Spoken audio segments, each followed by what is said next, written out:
bootstrap 2 bootstrap 2 માં જાય એમાં components માં જાસી કઈ ગયું એમાં આપણે નેવ બાર લેસી નેવ બાર માં આપણે આ જ લઈ લઈએ અત્યારે બરોબર છે એને આપણે બેઝ માં કોપી કરી લેશું ત્યાં ગયું base.html એટલે લિંક્સ એના અંદર જ આવી જાય ને બોડી ની અંદર જ તો this is main content ને કાઢી નાખીને ત્યાં આપણે URL મૂકી દઈએ બરોબર છે એન્ડ આ બ્લોક જે છે બોડી બ્લોક બરોબર છે એક div માં લઈ લઈએ આપણે div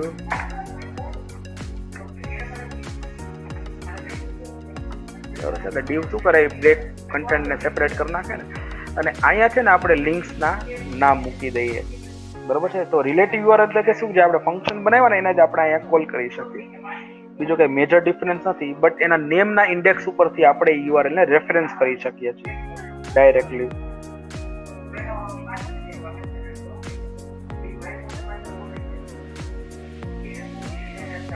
તો આપણે શું ચેન્જીસ કરશે રિલેટિવ URL ની અંદર જે આપણે નામ આપ્યા હતા રિક્વેસ્ટ ના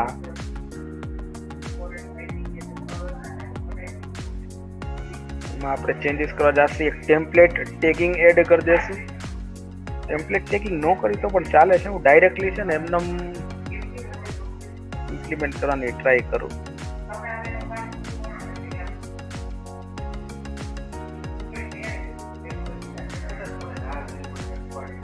સિમ્પલ જ છે અહીંયા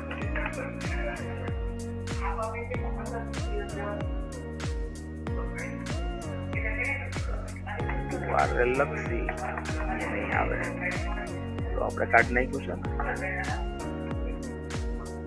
URL સ્પેસ અને જે આને આપણે નામ આપી દઈએ હોમ બરાબર છે ત્યાં આપણે URL આપી દઈશું ઇન્ડેક્સ બરાબર છે ચાલે ઉપર એક હતું જ ઓલરેડી ઓકે અહીંયા છે જ ક્લાસ એક્ટિવ ની અંદર એની અંદર અને પાછું રિપીટ કરી નાખી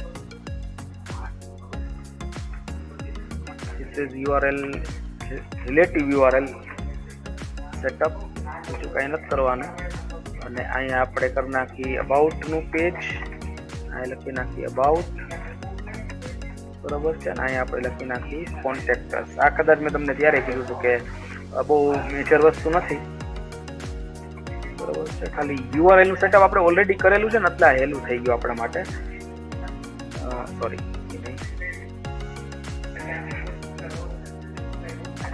URL સ્પેસ અને શું નામ છે આપણે about ની જગ્યાએ એ સ્મોલ હતો ઇન્ડેક્સ નો એ અને અહીંયા કોન્ટેક્ટ બરાબર તો હવે શું થશે આપણે ઓલું પેજ ના નામ લખવા પડતા હતા યાદ છે એ નહીં કરવા પડે બીજી એક વસ્તુ આઈ થિંક એક ઇશ્યુ થવો જોઈએ મારા અંદાજ પ્રમાણે કે અહીંયા છે ને મારે ડિરેક્ટરી નું નામ એક લેવું પડશે let us check રિફ્રેશ કરું છું અને આવી ગયું અબાઉટ ઓકે ના કરવું પડ્યું કોન્ટેક્ટ માં કરવું પડશે કંઈક અબાઉટ ચાલ્યું હોમ ચાલે છે બરોબર છે અને કોન્ટેક્ટ ની અંદર કંઈક મિસ્ટેક થઈ ગઈ છે ખાલી કોન્ટેક્ટ માં શું મિસ્ટેક છે જોઈ આવી આપણે contact us.html લખેલું છે ફાઇલ નું નામ તો એ એક મિસ્ટેક મને લાગે છે કે URL જે આપણે views ની અંદર મૂકી ને એમાં કંઈક મિસ્ટેક આવી છે યસ સારી contact us.html બરાબર this was the mistake maybe refresh કરાવી લઉં about અને કોન્ટેક્ટ પણ આવી ગયું રેડી તો આ જો આપણે થયું રિલેટિવ URL સેટઅપ કે તમે ડાયરેક્ટલી એક મેઇન થીમમાં કેવી રીતના હેડર્સ પ્રમાણે પેજને કોલ કરાવી શકો છો બરાબર છે તો રિલેટિવ URL કઈ બહુ મોટી વસ્તુ નહોતી પણ એક સિમ્પલ સ્ટેપ આગળ વધવા માટે બરોબર છે આપણે લાસ્ટ ટાઈમ આ બાકી એટલે રાખ્યું મેં તમે કદાચ ગૂગલમાં સર્ચ કરીને સેટઅપ કરી લ્યો પણ સિમ્પલ છે ખાલી URL ને કેવી રીતે તમે લિંક કરો છો તમારા પેજ સાથે બરોબર છે આના છે ને બે હજી રસ્તા છે કે તમે એક બેઝ URL ને કેવી રીતના કમ્યુનિકેટ કરાવી શકો છો પણ આપણે છે ને એટલી બધી વસ્તુની જરૂર નથી રિલેટિવ URL શું છે સિમ્પલ આ URL ના ફંક્શન થી તમે એમાં શીખડાવી શકો છો બીજા રસ્તામાં કેવું છે કે તમારે એક એપ ના નામેથી એક સ્પેસિફિક એપ થી જો તમારે એક લિંક્સ ને ઓપન કરાવી હોય બરોબર છે તો તમારે ડાયરેક્ટલી અહીંયા એપ નેમ નું ટેગ કરવું પડે છે કઈ જગ્યાએ તો આપણી જે urls.py ફાઇલ છે બરોબર છે. અહીંયા આપણે એક નામ આપી દેવાનું શું કે app_name બરોબર છે ઇક્વલ્સ ટુ, અને તમે નામ આપી દો બરોબર છે આપણી એપ્લિકેશનનું.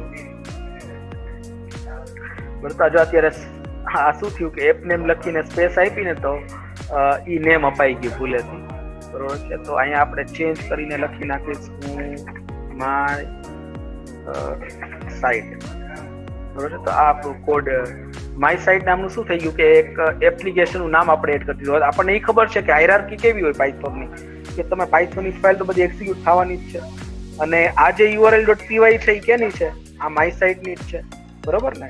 તો એનું લિંકિંગ આપણે આની સાથે કનેક્ટ કર્યું. હવે ખાલી કરવાનું શું કે આપણી જે base.html છે ત્યાં શું લખવાનું કે અહીંયા URL પછી એપનું જે નામ હતું ને એપ્લિકેશનનું નામ ઈ અને કોલન અબાઉટનું પેજ. એટલે કેમ ઘણી વાર એવું થાય ને કે અબાઉટના પેજ 4 અલગ અલગ લોકેશનના હોઈ શકે છે, કોન્ટેક્ટના 3 થી 4 પેજ હોઈ શકે છે. તમારે કેનું પેજ દેખાડવું છે તો અહીંયા તમારે જે url.py ફાઇલ હતું એનું નામ તો આપણે સેટ કરી નાખ્યું. અહીંયા શું કરી શકીએ છીએ માય સાઇટ કોલન બરોબર એનું અબાઉટ પેજ, એવી રીતના સેટઅપ થઈ શકે છે આમાં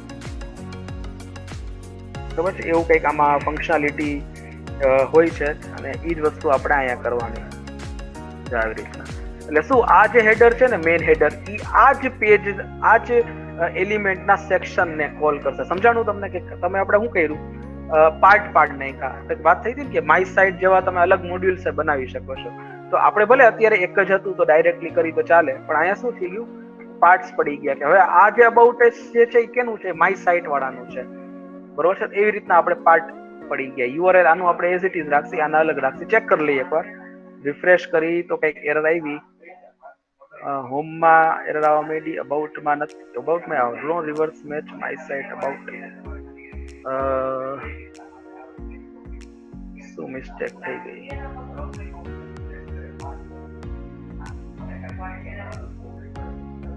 Just let me remove this.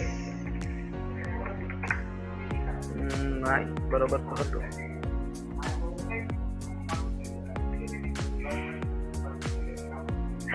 Yes I think મારે આવું કરવું હોય તો ડિરેક્ટરીનું સ્ટ્રક્ચર પણ આઈ થિંક એ પણ જરૂર નથી કંઈ અત્યારે કરવાની.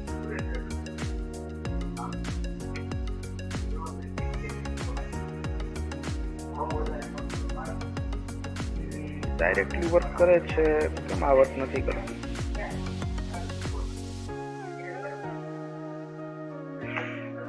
માય સાઇટ આપણે ઈ જ નામ આપ્યું urls.py માં. ઓકે એસ સ્મોલ છે, અરે ભગવાન અહીંયા ચેન્જ કરી નાખું બદલ અપ કરવા કરતા. ઓકે હા હવે તો નો જ થાય. ઠીક છે ના પાડે હા તો વાંધો નહીં. આ હોમ અબાઉટ અને રેડ ખ્યાલ આવી ગયો ટૂંકમાં કે દરેક પેજના સેપરેશન થઈ ગયા, કે આ જે અબાઉટ છે એ માય સાઇટનું જ રહેશે બરોબર છે. તો તમે અલગ પ્રકારની એક નવી એપ્લિકેશન બનાવી હોય તો એનું પણ અલગ પેજ અલગ લોકેશનથી તમે કોલ કરાવી શકો છો, કેની મદદથી આવી રીતના એમ બરોબર. આને શું કહેવાય relative URL. This is a relative URL, અને ઓલી જે હતી ડાયરેક્ટ URL હતી જે પહેલા આપણે મૂક્યું તે. તો ખાલી આ તો આ બેમાં ડિફરન્સ છે બરોબર છે. તો આઈ થિંક રિલેટિવ URL ખ્યાલ આવી ગયો હશે.